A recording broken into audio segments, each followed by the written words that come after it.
My name is Marion Ellery. I am 62 years old. The morning began quietly, the way most of my mornings do now. I had just poured hot water over a tea bag when my phone lit up with Christopher's name. I smiled instinctively, the way mothers do, even when their children no longer call the way they used to. "Mom," he said, exhaling before the words even formed. "We forgot to buy your ticket. The flights for Malibu filled up, and the hotel's full too. Lena says maybe it's better if you just stay home." I held the phone a little tighter. "My ticket," I repeated, as if I had misheard. "Yeah, for the wedding. The Malibu flights are full now. And, there's no hotel room left either." He hesitated, voice softening. "Maybe it's better if you just stay home." The kettle popped behind me. A tiny sound, but it felt loud enough to split something inside my chest. I pressed my thumb against the counter, grounding myself the way I learned to during those long years of raising him alone. I said the only thing that felt safe. "That happens." Silence followed his, not mine. A silence that suggested relief, not regret. A silence that told me this conversation had nothing to do with forgetting. Somewhere behind his voice, I heard Lena, a quick whisper, the kind people think others cannot catch through a phone. It was her tone more than her words, the clipped certainty of someone controlling the room. She had never said it outright, but I had felt it in every holiday visit, in every polite smile I did not fit into her world. "Mom, I promise we'll make it up to you," he said. The promise landed flat. He knew it, and I knew it. I told him I hoped the wedding weekend went beautifully. I wished him peace, joy, everything a mother is supposed to say. Then we hung up, and the house returned to its quiet. I stood there for a long time, phone still in my hand, feeling the shape of the space I no longer occupied in my own son's life. Later that afternoon, the email link for the wedding livestream arrived. I clicked it without hesitation. Chapter 2 begins there. The link opened in a small window on my laptop. I pulled a chair closer. The same kitchen chair I had sat in during Christopher's high school graduations, college acceptances, and every late-night conversation that once made us feel like a team.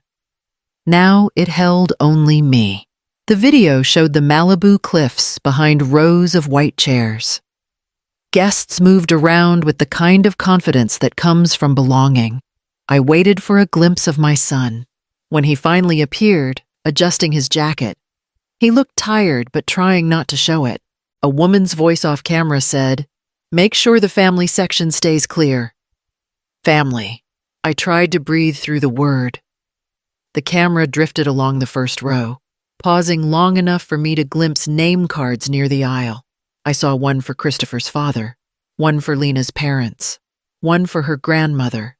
Then, near the aisle, there it was, my name, printed neatly on a folded card, and the chair behind it, perfectly empty. Someone straightened it, as if saving the place for a guest who had simply stepped away.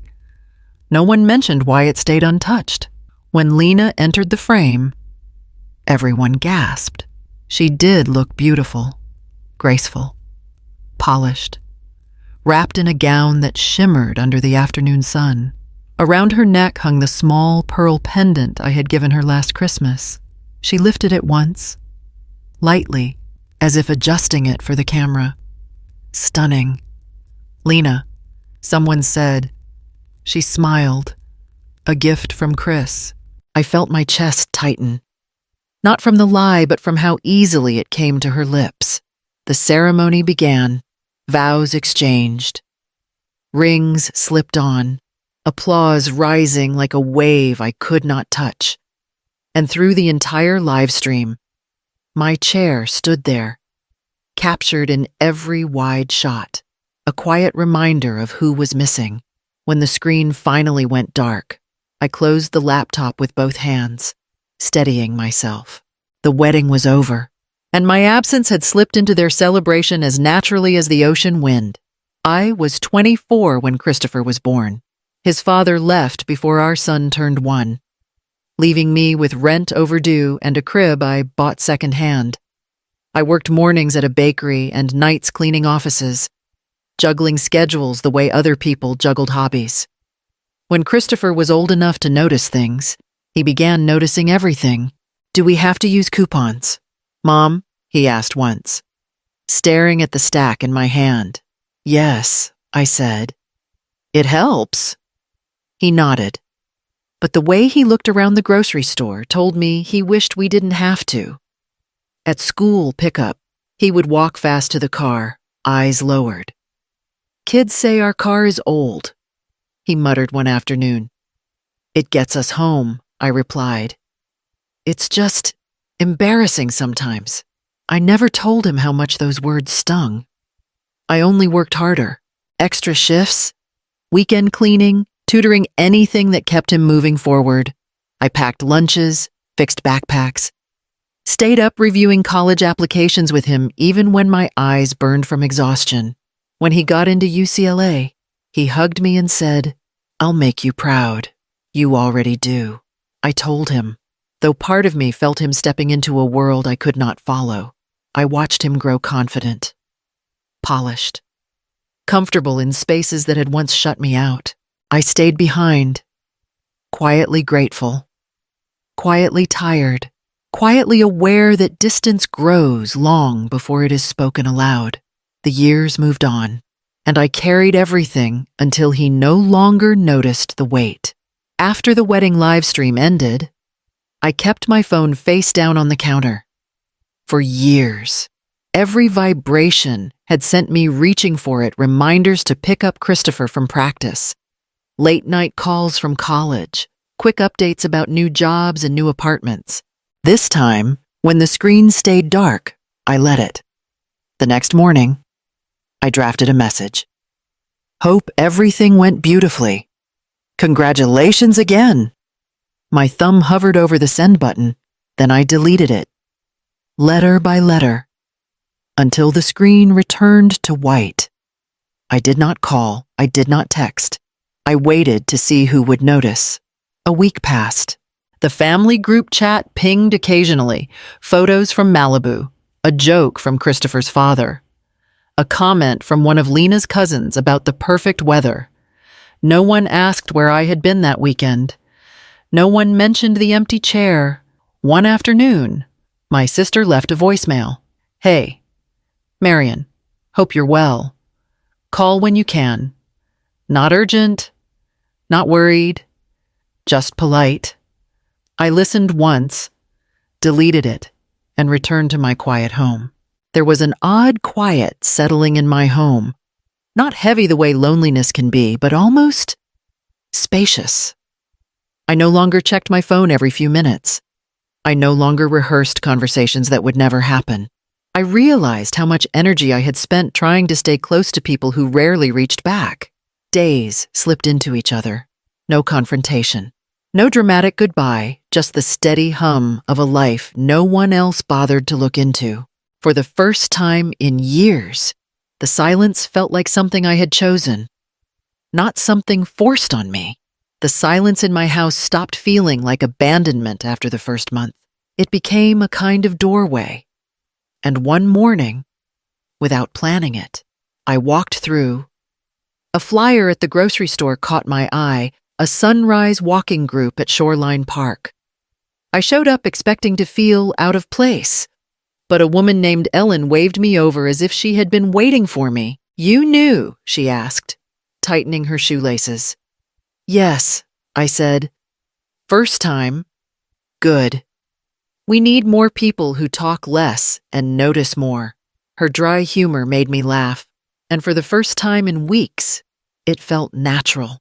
2 weeks later, I signed up for a watercolor class at the community center. The instructor, a quiet man named Daniel, walked by my table and paused at my clumsy attempt at a coastline. "Do not paint the ocean," he said. "Paint the way it feels." I stayed after class, slowly learning to trust my own hand.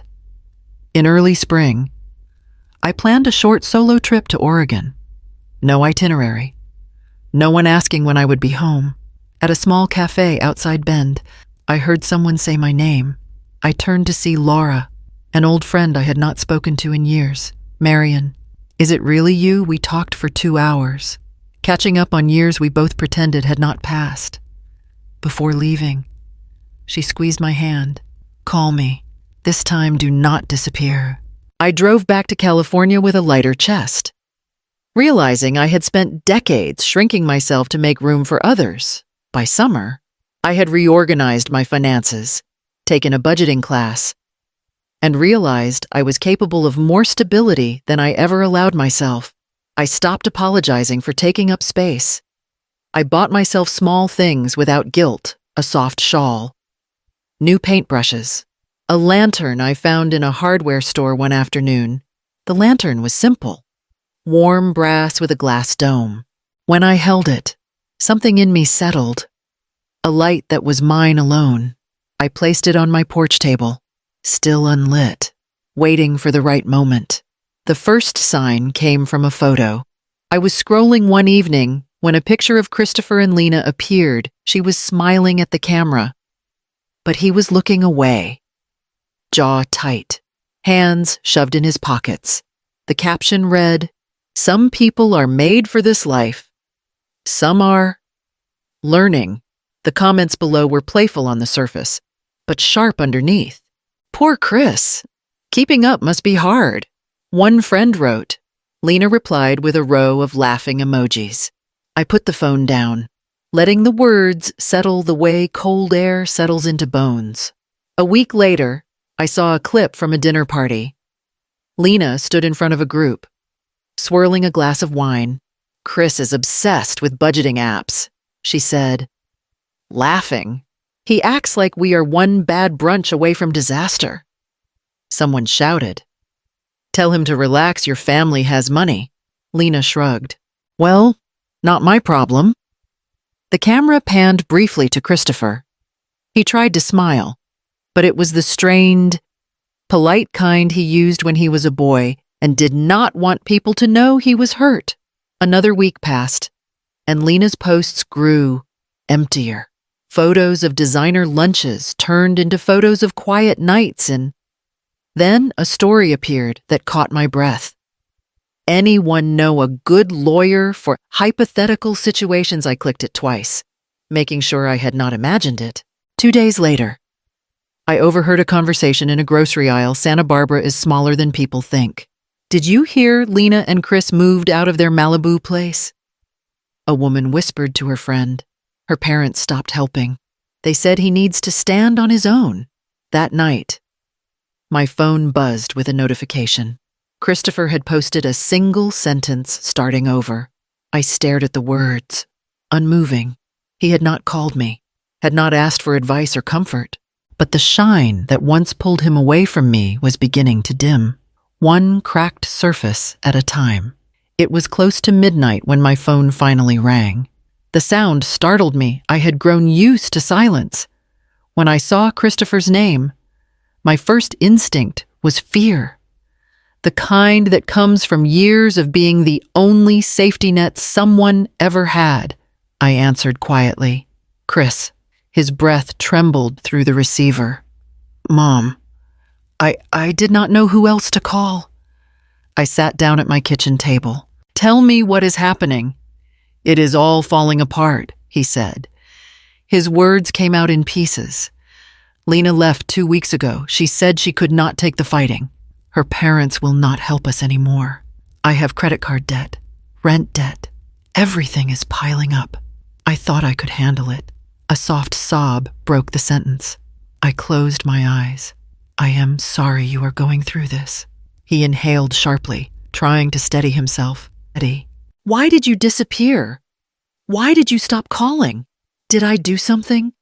There it was, the question I had waited a year to hear. "I did not want to beg for space in your life." I said, "You asked me to stay home for your wedding. You did not ask if it hurt. You did not check on me after. I realized I had been reaching for you long after you stopped reaching back." He was silent for a long moment. When he finally spoke, his voice was barely audible. I did not mean to push you away. I know, I said, but meaning and impact are different.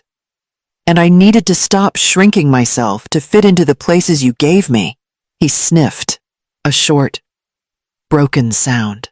I miss you, Mom. I am here now, I said, but things cannot go back to the way they were.